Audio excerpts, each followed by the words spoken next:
The origin of this unusual, and I dare say great, recipe was a mishap in a hotel restaurant where I was the saucier many years ago.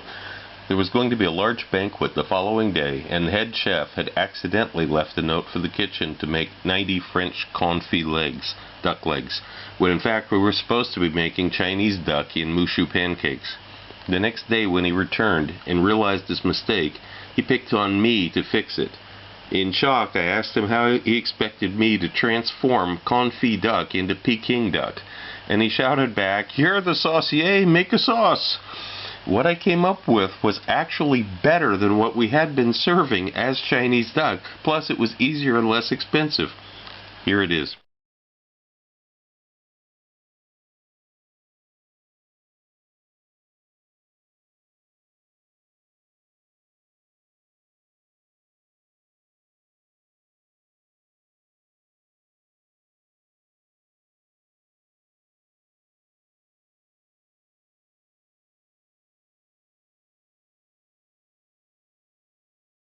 Putting 190 grams of mandarin orange segments and 3 strips of the zest that don't have any pith on them. Also into this, 80 grams of Granny Smith green apple cut into large cubes, 40 grams of carrots, 40 grams of onion, 40 grams of ginger cut also into large pieces, half a teaspoon of coriander seeds, half a teaspoon of Sichuan peppercorns, also a tablespoon of rice vinegar, 60 milliliters of soy sauce, 60 grams of dark brown sugar, 350 milliliters of chicken stock or duck stock, ideally duck stock, but you probably won't have that on hand. And then we're going to begin cooking this at a very slow simmer. It's been about 2 hours now, and you can tell when it's done because these Granny Smith apples are soft as mush. That means it's ready.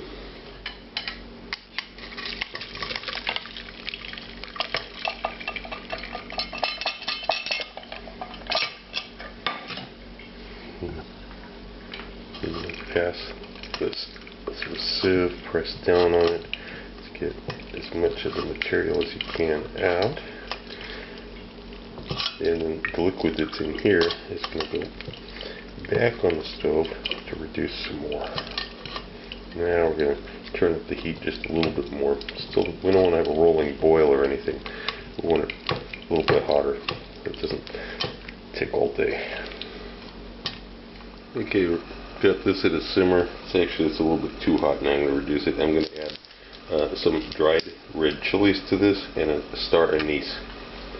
I'm going to reduce it down a little bit more and then strain it one more time. Show you this is the temperature. It's about 80 degrees Celsius. That's the amount of reduction you want. And after about 15 or 20 minutes, we're going to strain this off into a bowl.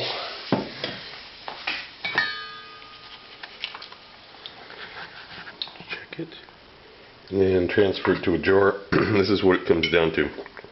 Get about 200 grams. I weighed it. About 200 grams.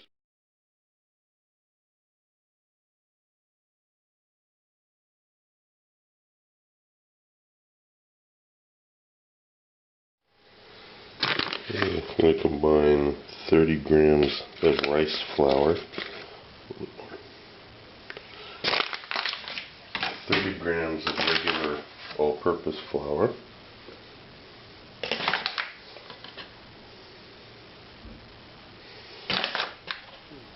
also there's the egg, good tablespoon of vegetable oil, maybe a little bit more than that. Salt, maybe a teaspoon of salt.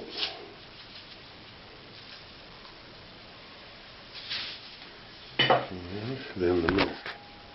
I'll put the 150 ml of milk in it. Blitz it.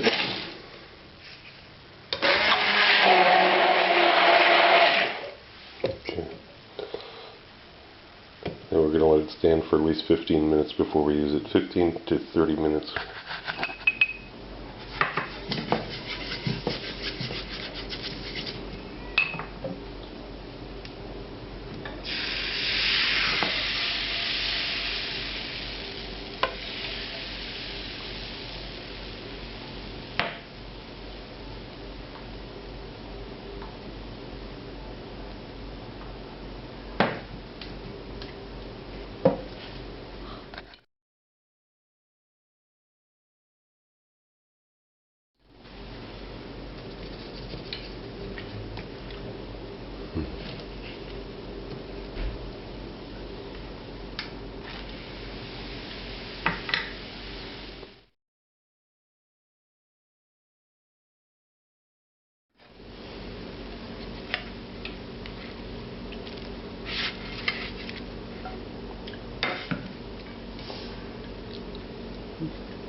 The next step is to cook the confit duck leg. What I'm going to do is I'm going to take this elixir that I made and I'm going to brush just a little bit of this on it. It won't stick well, it'll mostly run off, but that's okay. It'll help flavor the duck nevertheless.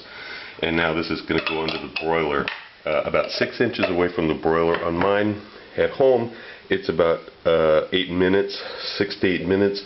In a restaurant, it actually cooks in about 2 minutes. So it'll depend on the strength of your broiler and how far it is. Don't put the duck too close to the heat source. Otherwise, what you'll end up with the spots that are the tallest will be black and burnt before the rest of it's cooked. So give it some space and give it a little. When the duck leg comes out of the broiler, this is what you want to see. It's nicely, evenly cooked. It's not all that crispy yet, but we're going to take care of that. The skin has been rendered some of the fat off of it, and it's been completely warmed up again after being in the refrigerator. The reason we got this black spot is because I actually positioned this a little bit too close to the heat unit in the... Now it's just a matter of taking this duck apart. If it looks red, don't let that worry you. It's completely cooked. We saw to that during the confiting process. Okay. And of course you need to make sure that you don't get any bones in this.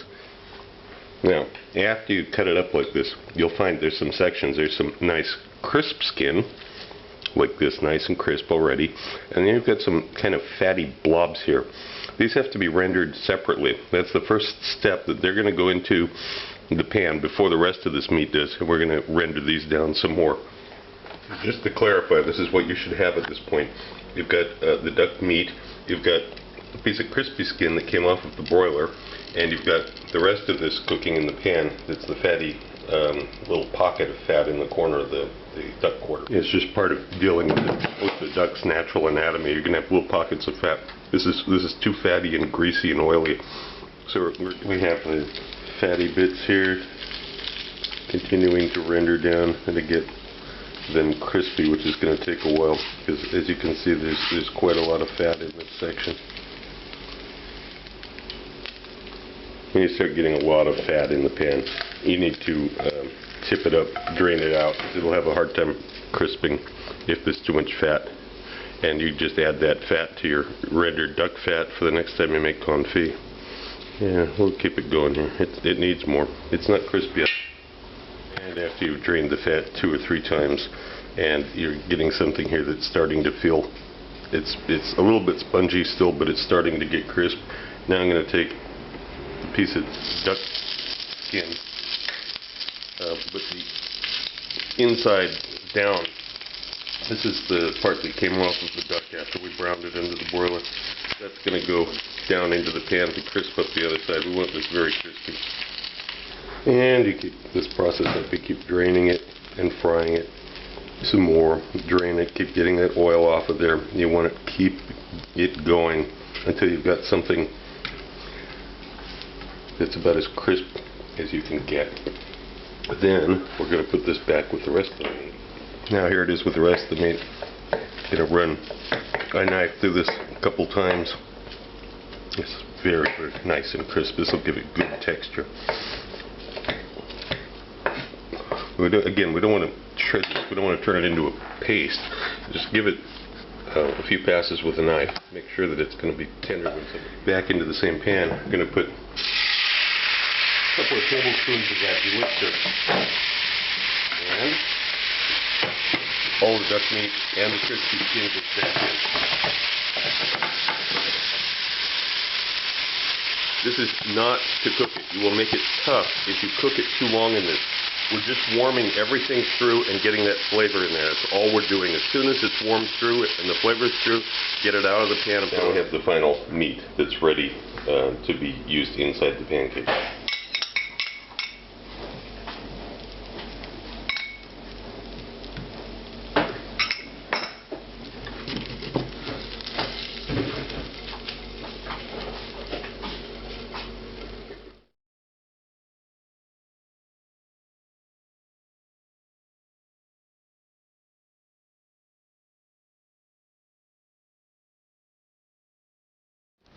Also look for my cocktail book, Cocktails of the South Pacific and Beyond, Advanced Mixology, available through Amazon online.